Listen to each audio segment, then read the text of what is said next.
اعوذ باللہ من الشیطان الرجیم بسم اللہ الرحمن الرحیم الحمد للہ رب العالمین والصلاة والسلام علی مولانا ابی القاسم محمد وآلہ الطیبین الطاہرین المعصومین اللہم صلی علی محمد وآل محمد۔ دوستو، ہم نے گزشتہ جلسے میں آپ کی خدمت میں نص اور ظاہر کے بارے میں گفتگو کی تھی۔ آج ہماری گفتگو اسی بحث کے ادامے کے بارے میں ہے، کیونکہ جب ہم نے ظاہر کی جانچ پڑتال اور دراست کے اوپر گفتگو کی تھی تو اس وقت ہم نے کہا تھا کہ اصول فقہ میں جن ظہوروں سے گفتگو ہوتی ہے ان میں اوامر، نواہی، عموم، خصوص وغیرہ کے ظہور کے بارے میں گفتگو ہوتی ہے، مطلق و مقید وغیرہ کے ظہور کے بارے میں۔ اس کی آج پہلی بحث ہم شروع کر رہے ہیں، اوامر کی گفتگو، اوامر کی بحث۔ سب سے پہلے ہم امر کی تعریف کرتے ہیں، سمجھتے ہیں کہ امر ہے کیا۔ تعریف الامر یعنی کسی بڑے کا چھوٹے سے کسی کام کو طلب کرنا امر کہلاتا ہے۔ اب وہ امر دو صورتوں سے ہو سکتا ہے، یا تو خود لفظ امر کے ذریعے سے ہوگا عربی میں، یا اردو میں بھی لفظ امر استعمال ہوتا ہے، یا اردو میں حکم اس کے معادل کلمہ ہوگا۔ مثلا کوئی کہے میں حکم دیتا ہوں کہ اس کام کو انجام دو، کوئی بڑا اگر کہے تو اس حکم کو، اس کو امر کہیں گے ہم عربی زبان میں۔ تو امر کی تعریف کیا ہوئی؟ ہوا طلب الفعل من العالی الی الدانی، طلب کرنا فعل کا، عالی کا یعنی بڑے کا، الی الدانی یعنی چھوٹے سے، کسی چھوٹے سے کسی فعل کو اگر بڑا طلب کرتا ہے تو اس کو امر کہتے ہیں۔ اب امر کے باب میں جو گفتگو ہوگی، ایک تو مادہ امر سے گفتگو ہوگی اور ایک صیغہ امر سے گفتگو ہوگی۔ مادہ امر سے گفتگو وہی مادہ امر لفظ جس کے اندر حمزہ، میم، رے، امارا مثلا جو آتے ہیں، تو اس سے گفتگو ہوگی۔ اور صیغہ امر میں جو بھی اس قالب میں ڈھل جاتے ہیں، جو بھی اس صیغے کے تحت میں آتے ہیں، ان سے گفتگو ہوگی، یا جو اس چیز کے معنی دینے لگتے ہیں اس چیز کے بارے میں گفتگو ہوگی۔ تو مادہ امر جیسے اردو میں ہوتا حکم، مثلا کوئی کہے میں حکم دیتا ہوں تمہیں اس کام کو کرو، تو یہ حکم جو ہے یہ مادہ ہے مثلا۔ اور اگر کوئی کہے اس کام کو کر، یہ کر اردو میں یہ حکم کے معنی میں ہوتا ہے، یہ صیغہ، اس کام کو کر، اس کام کو مت کر، وہاں جا، جا یہ صیغہ ہے امر کا، وہاں نہ جا تو یہ صیغہ ہے نہیں کا۔ تو یہ دونوں کے بارے میں جو گفتگو ہوگی، امر کے بارے میں بھی اور نہیں کے بارے میں بھی جو گفتگو ہوگی، ایک مادے کے بارے میں گفتگو ہوگی اور ایک صیغے کے بارے میں گفتگو ہوگی، کہ مادے سے مراد کیا ہے اور صیغے سے مراد کیا ہے، مادے کے معنی کیا ہوتے ہیں اور صیغے کے معنی کیا ہوتے ہیں، یعنی ان کی دلالت کس کس چیز پر ہوتی ہے، اس بارے میں گفتگو ہوگی۔ ہم تطبیق کرتے ہیں۔ مادۃ الامر وہی امارا، حمزہ، میم، رے، یہ امارا ہے، ٹھیک، یہ مراد ہے ہماری مادہ امر سے، حمزہ، میم، رے۔ وَكُلُّ مَشْتُقَّ مِنْهَا، اور ہر وہ چیز جو اس سے مشتق ہو، یعنی جو بھی اس سے بنائی جائے، اب چاہے وہ فعل ہو یا اسم ہو، تو جو بھی اس سے بنائی جائے گی اسے کہیں گے مادہ امر سے بنایا گیا۔ مثلا الضرب کا جو مادہ ہے واد را با ہے، ٹھیک ہے۔ اب جو بھی الضرب سے بنے گا ضربا، یضرب، اضرب، یہ ضارب، مضروب، یا خود الضرب، تو یہ تمام کے تمام کیا ہے؟ یہ مشتقات ہیں اس کے۔ تو کل مشتق منہا یعنی جو بھی مادہ امر سے مشتق ہو، من افعال، افعال کی مثال کیسے، وہیا امرا یامرو مر، فعل امر اس کا مر ہوگا، یامرو فعل مضارع اور امرا فعل ماضی، یہ فعل ہو گیا تینوں، فعل ماضی، فعل مضارع اور امر۔ وہ اسما اور جو بھی مشتق ہو اس سے اسما میں سے، مثال عامر، معمور، امر، امر کیونکہ یہ مصدر ہے امر، اور امر خود اسم ہوتا ہے، یعنی مصدر اسم ہوتا ہے، تو یہ عامر ہوا اس میں فاعل، معمور ہوا اس میں مفعول، اور امر اس میں مصدر ہو گیا۔ ایسے یہاں پہ یہ فعل ماضی ہوا امرا، یامرو فعل مضارع یعنی وہ حکم دیتا ہے، امرا اس نے حکم دیا، یامرو وہ حکم دیتا ہے، مر یعنی حکم کر، تو حکم دے۔ تو یہ تمام کے تمام مشتقات ہیں مادہ امر کے، اسے مادہ امر کے ذیل میں لایا جائے گا جتنے بھی اس طرح کے، یا اردو میں جو ہم نے کہا حکم کا، وہ حکم دیتا ہے، میں نے حکم دیا، اس نے حکم دیا، حکم دے، یہ تمام بھی تمام چیزیں یہ مادے کے تحت میں آئیں گی، مادہ حکم کے تحت میں، مثلا اردو میں۔ دلالتها، مادہ امر کی دلالت کس چیز کے اوپر ہوتی ہے؟ دیکھیے دلالت اس چیز سے سمجھیے آپ، کوئی ہم سے بڑا طالب علم ہم سے کہے کہ تم اس کام کو انجام دو، تو یہ دو جو اس نے کہا ہے اس کام کو انجام دو، تو انجام دو یہ فعل امر ہے، ٹھیک ہے، لیکن صیغہ ہے، یا مثلا وہ کہے میں حکم دیتا ہوں اس کام کو کرو، میں امر کرتا ہوں اس کام کو کرو، تو یہ مادہ امر ہو جائے گا۔ اب یہ جو حکم کرنے والا یہ ہمارا بڑا طالب علم ہے، کیونکہ ہم سے بڑا ہے لہٰذا ہمارے اوپر ضروری ہے کہ ہم اس کی بات مانیں، وہ ہم سے زیادہ علم رکھتا ہے، ہمارے اوپر ضروری ہے کہ اس کی بات مانیں۔ تو جو اس اعتبار سے کہ جو ہمارے ساتھ ہی پڑھ رہا لیکن صرف ہم سے زیادہ علم رکھتا ہے یا ہم سے زیادہ سینئر ہے، تو اخلاقی تقاضے یہ ہوتے ہیں کہ ہم اس کی بات کو مانیں۔ لیکن اگر اس طالب علم کی جگہ استاد ہو تو اور زیادہ اس کا حق بن جائے گا، والدین ہو بہرحال ان کا رتبہ استاد کی طرح سے ہی ہے، والدین کا رتبہ، پروردگار نے اپنے بعد والدین کا رتبہ بیان کیا ہے۔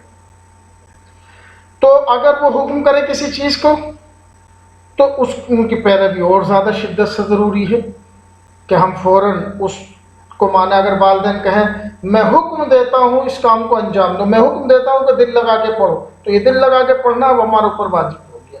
میں حکم دیتا ہوں کہ فالتو کاموں سے پرہیز کرو، موبائل سے پرہیز کرو، تو ہمیں ان کے حکم کی پیروی کرنا واجب ہے، ٹھیک ہے نا۔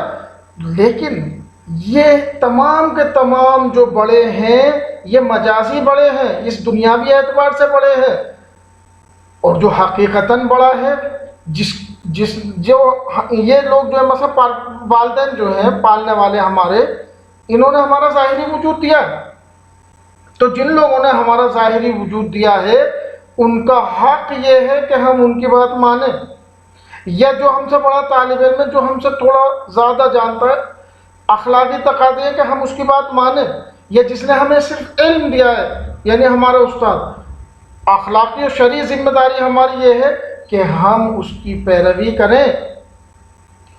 تو جنہوں نے کچھ دیا ہے ہمیں اور وہ بھی ظاہری، ان کی پیروی ضروری ہے۔ تو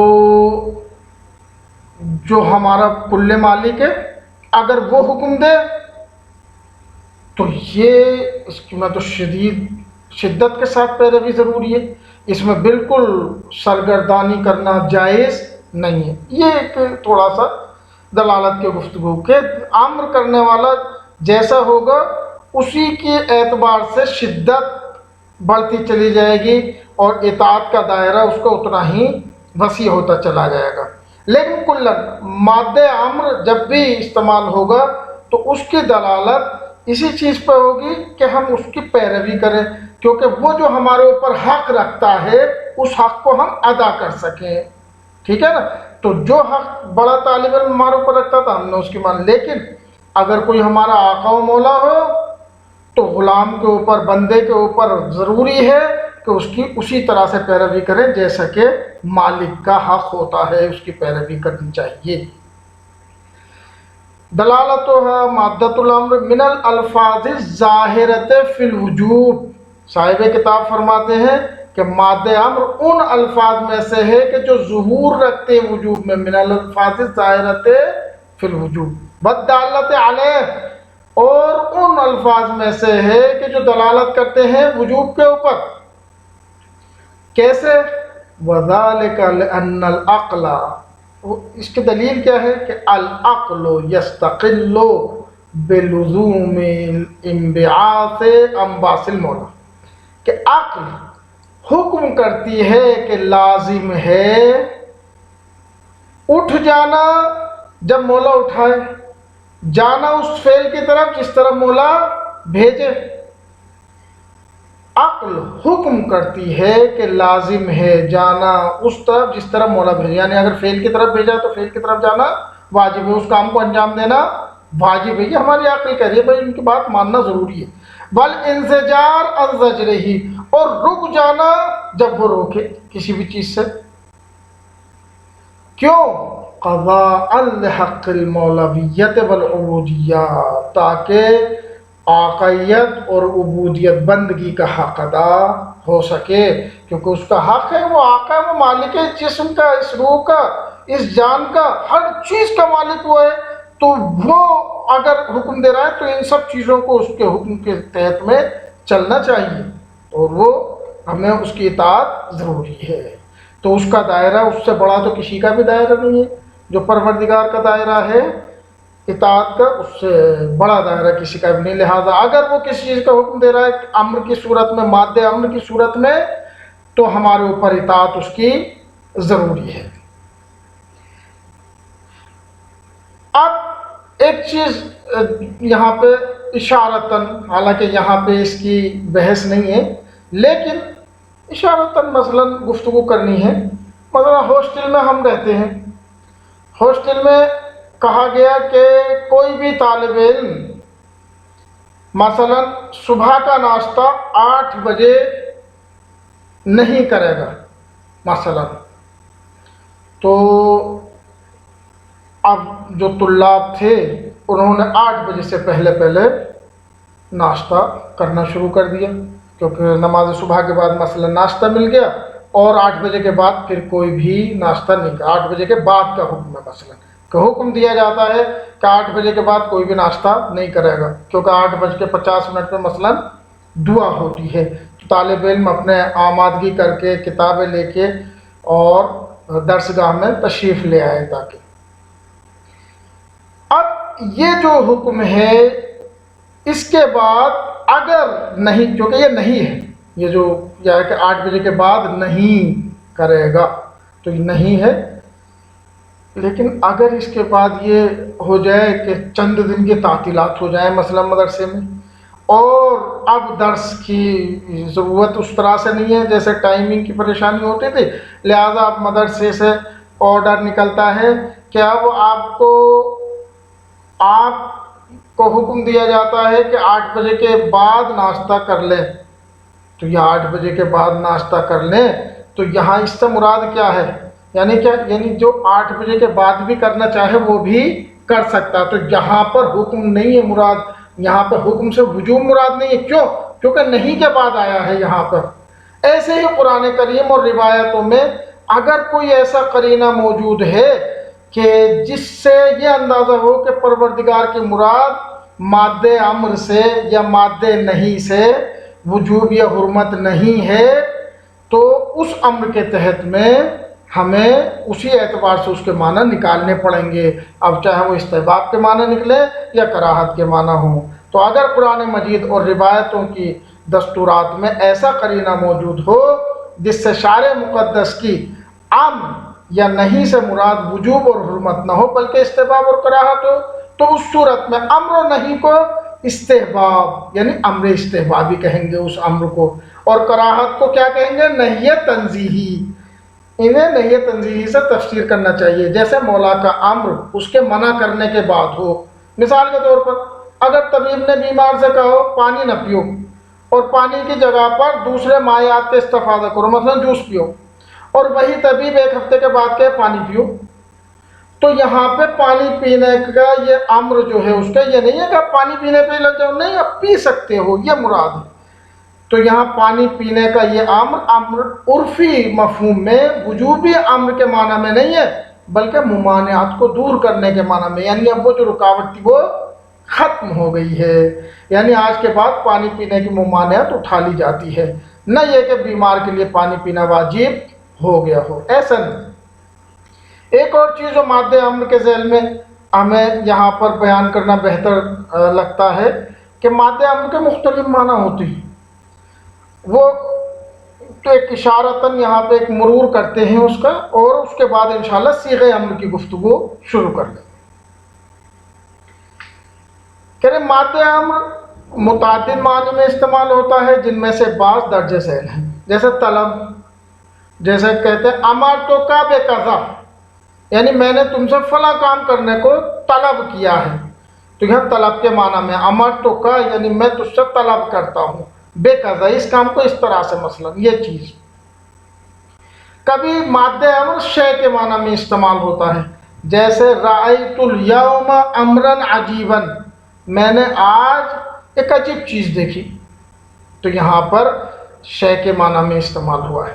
شان کے معنی میں ہوتا ہے، شان یعنی حالت، کیفیت وغیرہ کے معنی میں، جیسے شغلنی امر کذا، مطلب فلاں کنڈیشن نے، فلاں حالت نے مجھے مشغول کر دیا، مشغول رکھا، مثلا مجھے مشغول کر دیا فلاں۔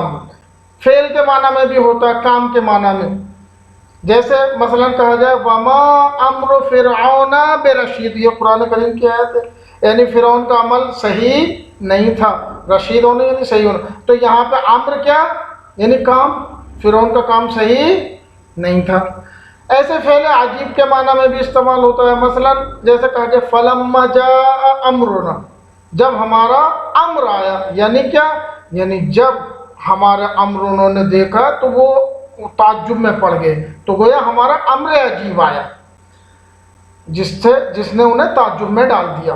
حادثے کے معنی میں، جیسے جئت لامر کذا، یعنی میں فلاں حادثے کی وجہ سے آیا ہوں، اس چیز کی وجہ سے آیا ہوں، تو وہ حادثہ یا نئی چیز جو اس کی وجہ سے، کوئی پوچھے مثلا یہاں پہ کیوں آیا، کہ میں فلاں کی وجہ سے آیا ہوں، فلاں حادثے کی وجہ سے وہ جو واقعہ ہو گیا ہے یہاں پہ، تو کبھی کبھی حادثے کے معنی میں بھی ہوتا ہے۔ یہ ایک مختصر سا مرور تھا، تھوڑا سا مربوط تھا ہماری بحث سے، تو ہم نے اسے یہاں پر ذکر کر دیا۔ اب یہ شرط و دلالت ہے، مادہ امر کی دلالت کی شرط کیا ہے؟ بھائی کچھ شرطیں ایسی ہوتی ہیں کہ جو معلوم ہے کہ چاہے وہ مادہ امر ہو یا صیغہ امر، ایک جیسی شرطیں ہیں دونوں میں۔ کہہ رہے یشترط فی ظہور لفظ الامر فی الوجوب و دلالتہ علیہ ما یلی، کہہ رہے شرط کی جاتی ہے ظہور لفظ امر وجوب میں، لفظ امر کے ظہور کے بارے میں، اور اس کے وجوب کے اوپر دلالت کے اوپر دلالت کرنے کے بارے میں شرط کی جاتی ہے، کس چیز کی؟ ان یکون من العالی للدانی، کہ یہ لفظ استعمال کرنے والا، امر کے استعمال کرنے والا کوئی بڑا ہو اور وہ چھوٹے سے اس امر کو طلب کرے، اس فعل کو طلب کرے چھوٹے سے۔ ان یکون مجردا من القرائن التي تصرفه الى الاستحباب، اور خالی ہو کسی ایسے قرینے سے جو اسے استحباب کی طرف اور الی مطلق الجواز یا مطلق جواز کی طرف بدل دے۔ وہ ہم نے قرینے کی طرف آپ کو مختصر سے اشارہ کیا پچھلے صفحے پہ، جو ہم نے آپ کو اشارہ کیا تھا کہ اگر نہیں کے بعد یا فعل امر کے بعد، نہیں کے بعد اگر کوئی فعل امر آتا ہے تو اس امر کے معنی وجوب کے نہیں ہوتے، بلکہ اجازت کے، یہ استحباب کے معنی نکل کر آتے ہیں اس طرح سے۔ تو مادہ امر کی دلالت کی دو شرطیں ہوں گی، ایک تو یہ کہ بڑے کے چھوٹے کی طرف ہونا چاہیے، یعنی بڑا طلب کرے چھوٹے سے، ان یکون من العالی للدانی، یعنی بڑے سے چھوٹے کی طرف ہونا چاہیے یہ امر، اور دوسرے کسی بھی طرح کے قرینے سے خالی ہونا چاہیے جو قرینہ اس کو استحباب یا مطلق جواز کی طرف بدل دے۔ یہ دو شرطیں ہیں کہ جو مادہ امر میں ہیں۔ اب آتے ہیں صیغہ امر کی طرف۔ صیغہ امر خالی یہی نہیں ہے کہ فعل امر مراد ہو اس سے، بلکہ بہت ساری چیزیں ہیں کہ جو امر کے معنی دیتی ہیں، تو تمام وہ چیزیں جو امر کے معنی دیتی ہیں انہیں ہم صیغہ امر کہیں گے، ٹھیک ہے۔ مثلا کبھی کبھی ایسا ہوتا ہے کہ بچے سے ہمیں کہنا ہے کہ بھائی اس کام کو کرو، تو یہ کرو جو ہے یہ صیغہ امر ہے، ٹھیک ہے۔ یا چھوٹے بچے سے پیار سے ہمیں کہنا ہے یہ میرا بیٹا ایسا نہیں کر سکتا، تو یہ جو ہم کہتے ہیں ایسا نہیں کر سکتا، اسے یہ دکھانا ہے کہ ہمیں کتنا کانفیڈینس ہے تمہارے اوپر، اور یہ ایک اچھا انداز ہے، اور وہ فوراً رک جائے گا کہ میرے بابا اتنا بھروسہ کرتے ہیں میرے اوپر۔ یا چھوٹے بھائی سے ہم نے کہا کہ میرا بھائی کتنا بھروسہ کرتا ہے میرے اوپر، کہہ رہا ہے میرا بھائی ایسا کام نہیں کر سکتا۔ یا مثلا کسی کام کے لیے تشویق دلانی ہے، میرا بھائی تو پڑھنے میں بہت اچھا ہے، یہ تو پڑھتا ہے، تو جب ہم کہیں گے پڑھتا ہے یہ خبر دیتے ہیں، تو کبھی کبھی یہ بھی اس سے مراد بھی امر ہوتی ہے، یعنی پڑھو۔ تو ایسے ہی عربی زبان میں بھی بہت سارے الفاظ ہوتے ہیں کہ جو فعل امر سے الگ ہوتے ہیں لیکن معنی دیتے ہیں امر کا، صیغہ امر کہلاتی، صیغہ امر کے دائرے میں وہ شامل ہو جاتے ہیں۔ اصول فقہ میں ہم اسے صیغہ امر کے دائرے میں لے کے آتے ہیں۔ کہہ رہے یتحقق الامر بکل تعبیر یعطی معنی، امر یعنی صیغہ امر متحقق ہو جائے گا بکل تعبیر، ہر اس عبارت سے کہ یعطی معنی ہو، جو بھی امر کے معنی دے دے۔ امثال جیسے ایک فعل امر نہ اقرا، اقرا فعل امر ہے، اقرا صلی، اقرا یعنی پڑھ، صلی یعنی نماز پڑھ، اضرب مار، قم کھڑا ہو جا، تو یہ تمام کے تمام کیا ہے؟ فعل امر۔ دوسرے اس سے یہ تو بات ہے کہ فعل امر معنی امر دیتا ہے، اس میں تو کوئی بحث کی اور توضیح کی ضرورت ہے ہی نہیں۔ اور فعل مضارع ایسا فعل مضارع کہ ملا ہوا ہو جو لام امر سے، جب ہم فعل مضارع کو اور فعل مضارع غائب سے جب ہم امر بناتے ہیں تو اس کا طریقہ کیا ہے کہ لام امر اس کے شروع میں لے آتے ہیں تو معنی امر دینے لگتا ہے وہ، جیسے لے یقرا، لے یسم، لے تقرا، لے تسم، یعنی وہ پڑھے گی، وہ روزہ رکھے گی۔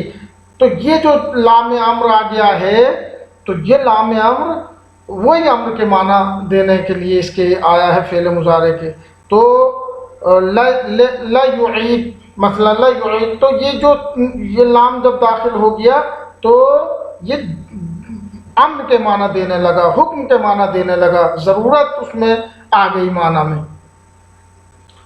تیسرا اسم فعل امر، ایسا اسم فعل کہ جو امر کے معنی دے رہا ہو، جیسے صح، خاموش ہو جا، علیکا تیرے اوپر ضروری ہے، مکانک اپنی جگہ رہو، تو یہ جو مکانک، علیکا، یہ سب کے سب کیا ہے؟ اسم ہے، لیکن یہ معنی دے رہے ہیں کس چیز کے؟ فعل کے، تو اسی لیے انہیں کہتے ہیں اسم فعل امر۔ یا ایسا فعل مضارع کہ المقصود بہ الانشاء، ایسا فعل مضارع جس سے انشاء مقصود ہو، جو ہم نے مثالوں میں دیا تھا بچے اور چھوٹے بھائی سے متعلق، جو اردو میں ہم نے کیا تھا، ایسے ہی عربی میں بھی ہوتا ہے، یعنی ایسا فعل مضارع جس سے مقصود اخبار نہ ہو، کوئی خبر بتانی نہ ہو حال کی یا آئندہ کی، بلکہ اس سے مقصود کسی چیز کو ایجاد کروانا، کرانا۔ مثلا ایک واقعہ ہے معاویہ علیہ لہاویہ، اس نے ایک زمانے میں اس کا مقصد یہ تھا کہ ہاشمی اور علوی اور شیعان اہل بیت جو ہیں یہ مالی اعتبار سے کمزور ہو جائیں۔ اس مقصد کو پہنچانے کے لیے اس نے ایک جملہ کہا، وہ تقریباً ہماری اس تعبیر تک پہنچتا ہے وہ جملہ۔ اس نے کہا کہ ہاشمی نہیں ہو سکتا مگر سخی، اور اموی نہیں ہو سکتا مگر حلیم و بردبار۔ تو اس سے دو میسج دیے اس نے، جتنے اموی تھے، انہیں میسج دیا کہ بھئی حلیم و بردبار بنے رہو، میری حکومت ہے، کچھ بھی تم گڑبڑ کرو تو میری حکومت کمزور ہوگی. تو ان کے لیے یہ اخبار نہیں تھا بلکہ انشاء تھا کہ حلیم و بردبار بنو. ادھر یہ تھا کہ جو شیعہ تھے، علوی تھے، ہاشمی تھے، جو سادات تھے، کہ یہ فقیر ہو جائے تو بہت سارے اس کے جو جال میں پھنس گئے، اور انہوں نے سوچا بھائی یہ تو مثلا ہماری شان کے لیے، لہذا انہوں نے جو ہے وہ پیسہ سب لٹانا شروع کر دیا اس جگہ بھی جہاں پہ ضرورت نہیں تھی مثلا. تو یہ بعض مرتبہ جو جملے کہے جاتے ہیں تو فعل مضارع کے ذریعے سے اخبار مقصود نہیں ہوتی ہے بلکہ انشاء ہوتا ہے، ایجاد کرا جائے. تو اس کا مقصد کیا تھا؟ امویوں کے درمیان میں حلم و بردباری ایجاد کرے، اور سادات اور علوی اور شیعوں کے درمیان میں کیا کرے؟ وہ فقر و فاقہ ایجاد کر دے مثلا اس چیز کے ذریعے، پیسہ ختم ہو جائے. حالانکہ یہ اس سے میری مراد ہرگز یہ نہیں ہے کہ مثلا خیرات کرنا، راہ خدا میں مال خرچ کرنا بری بات نہیں. اس کا جو قصد تھا وہ میں آپ کی خدمت میں بیان کر رہا ہوں. اس کا قصد اس چیز سے یہ تھا کہ انشاء ایجاد کرے اس چیز کو. جیسے ایسا جملے اسمیہ جس سے مقصود انشاء ہو، جیسے الصلاۃ مطلوبۃ منک، یعنی نماز تم سے طلب کی گئی ہے. تو یہ ایسا جملے اسمیہ ہے کہ جس سے مراد یہ ہے کہ آپ نماز پڑھیں، نماز ایجاد کریں، نماز قائم کریں، یہ مقصد ہے. زکوٰۃ الفطرۃ علیک، یعنی فطرے کی زکوٰۃ فطرہ جو واجب ماہ رمضان کے بعد وہ آپ کے اوپر واجب ہے. تو یہ جملے اسمیہ ہے، اور اس سے مقصود کیا ہے؟ انشاء، یعنی ایجاد کرنا کہ آپ زکوٰۃ فطرہ ادا کریں. اور ایسا مصدر کہ جو نائب ہو فعل امر کا. المصدر النائب عن فعل الامر، یہ بھی صیغہ امر کے دائرے میں آتا ہے. نحو اعادۃ للفعل. اب یہ اعادۃ کیا ہے؟ یہ مصدر ہے، لیکن حقیقت میں کیا ہے؟ یہ ہے کہ اعادہ کرے. اعادۃ للفعل یعنی فعل کا اعادہ کرے، یہ معنی ہوں گے. صیامن یعنی وہ روزہ رکھے، صم صیامن مثلا، عود اعادۃ مثلا، یہ اس کے معنی اس طرح سے نکلیں گے. دلالت کرے سیاغ الامر من الالفاظ والتعابیر الظاہرۃ فی الوجوب. جیسے مادہ امر ظہور رکھتا ہے وجوب میں، ایسے ہی صیغہ امر جتنے بھی ہیں وہ ان الفاظ اور تعبیرات میں سے ہیں کہ جو ظہور رکھتے ہیں وجوب میں. والدالۃ علیہ، اور وجوب کے اوپر دلالت کرتے. کیوں؟ وذالک لحکم العقل بوجوب طاعت الامر. یہ عقل حکم کرتی ہے کہ حکم کرنے والے کی اطاعت کی جائے. کیوں اطاعت کی جائے؟ قضاء لحق المولویت والعبودیہ، تاکہ حق مولویت اور حق عبودیت ادا ہو سکے، جیسا کہ پہلے گزر چکا ہے. نظیر ما تقدم، جیسا کہ پہلے گزر چکا ہے اس بارے میں. ایک شرط کیا ہے اس کے دلالت کی؟ یہ بھی وہی شرط ہے. ہم نے اسی لیے آج اس بحث کو آگے بڑھا دیا کیونکہ اس میں تقریباً جو مادہ امر والی چیزیں تھیں وہ ادھر آ رہی ہیں، لہذا وقت زیادہ نہ لیا جائے اور اس وقت میں زیادہ سے زیادہ درس ہو جائے، یہ زیادہ ہم نے بہتر سمجھا. شرط و دلالتها یشترط فی ظہور لفظ الامر فی الوجوب و دلالته علیہ ما یلی. کہ شرط کی جاتی ہے لفظ امر کے وجوب میں ظہور کے لیے اور وجوب میں دلالت کے لیے جو شرط کی جاتی ہے، کیا چیزیں یہ ہیں آنے والی. ان یکون من العالی للدانی، ایک شرط یہ کہ عالی سے دانی کی طرف ہونا چاہیے. یہ جو کہا جا رہا ہے پانی لا، یہ کام کر، تو یہ کوئی بڑا کہے تبھی اسے مانا جائے گا کہ وجوب پر یہ دلالت کر رہی ہے چیز. ان یکون مجردا من القرائن التی، کہ خالی ہو ایسے قرائن سے کہ تصرف الی الاستحباب، جو اسے بدل دیں استحباب کی طرف، جو استحباب کے معنی دینے لگے وہ امر ہے، اس سے خالی ہونا چاہیے. اور الی مطلق الجواز، یہ مطلق جواز کی طرف بدل دیں. کہہ رہے کس طریقے سے استفادہ کرے گا فقیہ حکم کا فعل امر سے یا صیغہ امر سے.